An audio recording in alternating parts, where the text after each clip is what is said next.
দ্বিতীয় প্রশ্ন, যাদেরকে আল্লাহ মুসলিম পরিবারে জন্মগ্রহণ করিয়েছেন, জন্মেছে বললে হয়তো, কেউ জন্মগ্রহণ করে না, ইচ্ছা করে আসতে পারে না, এটা প্যাসিভ ভয়েস সবসময় ব্যবহার করুন। কী ব্যবহার করবেন? অ্যাক্টিভ ভয়েস কখনো ব্যবহার করবেন না, কারণ আল্লাহ কেউ ইচ্ছা করে মরেও না, দুনিয়াতেও আসে না, যেটা ভুল। এটা তারা তো সহজে ইসলাম পালন করতে পারবে না, কথাটা ঠিক নয়। আল্লাহ যাকে তৌফিক দেয় সে শুধু ইসলাম পালন করতে পারে।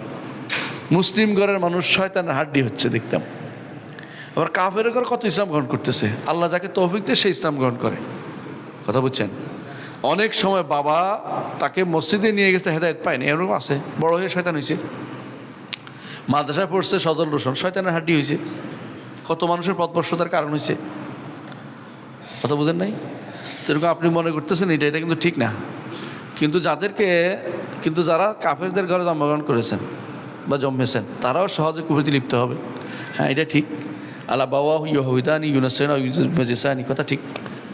আল্লাহ তাআলা বলছে একটা জিনিস তো দিছে, ফিতরাত নষ্ট করে দেয় পিতা মাতা, তাই না? এখন বলতেছেন আপনি তাহলে কাফেরদের কেন আল্লাহ এত কঠিন পরীক্ষা নিচ্ছেন?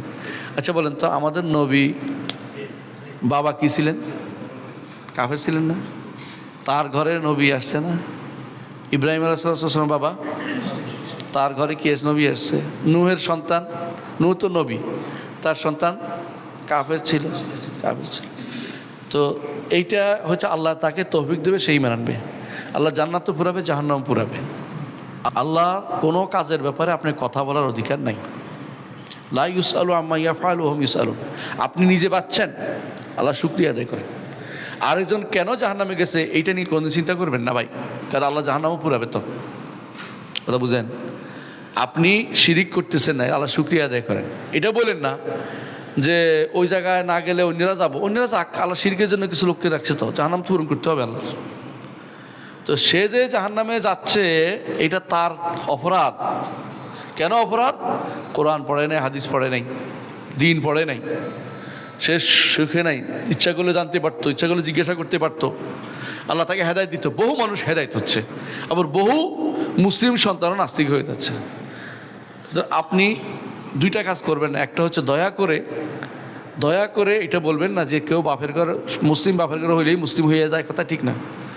অনেক সময় উল্টাটাও হয়। আল্লাহ যাকে মান ইয়াহদিল্লাহু ফাহুয়াল মুহতাদ ওয়া মান ইউদ্লিল ফালান তাজিদ লাহু ওয়ালিয়্যাম মুরশিদা। আল্লাহ তাআলা কোরআন বলছেন যে ওয়া মান ইউদ্লিল, যে হেদায়েত আল্লাহ যাকে বদভ্রষ্ট করে বদভ্রষ্ট হয়ে যাবে। আর যে ব্যক্তি কাফেরের ঘরে থাকার পরে প্রথম ছিল, এই আহলে কিতাব ছিল, ইসলাম গ্রহণ করেছে, আল্লাহ তো বলছে তার ডবল পুরস্কার দিবে কইছে। কারণ সে বহুত কষ্ট করে এখানে আসছে। হ্যাঁ, আল্লাহ তয়া আল্লাহ মতনিল বালায়া, যত বিপদ তত সব বেশি, তো কষ্ট করে আসছে, তার জন্য বিশেষ ব্যবস্থা রাখছে। তারপরে সে শুনবে না, জানবে না, দুনিয়া সব বুঝে, কিন্তু আল্লাহ সম্পর্কে চিন্তা করবে না, দিন সম্পর্কে বুঝে চিন্তা করবে না। চিন্তা করা উচিত তো তার একটু। আমি কোত্থেকে আসলাম, কোথায় যাব? দুনিয়াতে গরুর মতো আসি, গরুর মতো চলে যাচ্ছি, এটা না। আমি গাদার মতো আসছি, গাদার মতো চলে যাচ্ছি, তা না। ওটা চিন্তা করার বিষয় আছে। সে তো সব বেশি পাবে, যতটুকু কাজ করবে অতটুকু সব বেশি পাবে সে। যে আল্লাহ কোরআন কারীম বলছে ইউতিকুম কিফলাইন মির রাহমাতি, ডবল কিফলাইন দিবে, ডবল সব দিবে আল্লাহ বলছে কোরআন কারীম, রহমত দিবে বেশি করে। তো সেই জন্য তারপর কেন তাকে মুসলিমের ঘরে দিল না, এটা বলে তো আল্লাহ হিকমতের উপর আপনি প্রশ্ন করেছেন, জায়েজ নাই। আল্লাহ কোরআন নিষেধ করে দিয়েছেন লা ইউসআলু আম্মা ইয়াফআলু, তিনি কি করবেন প্রশ্ন করা যাবে না। আপনি কি করবেন, আল্লাহ প্রশ্ন করবেন। আল্লাহ কেন দিলেন না, কেন দিবেন, এই প্রশ্ন আপনি করেন না, দয়া করে। এটা হিকমত আছে, হিকমত আপনি জানেন না।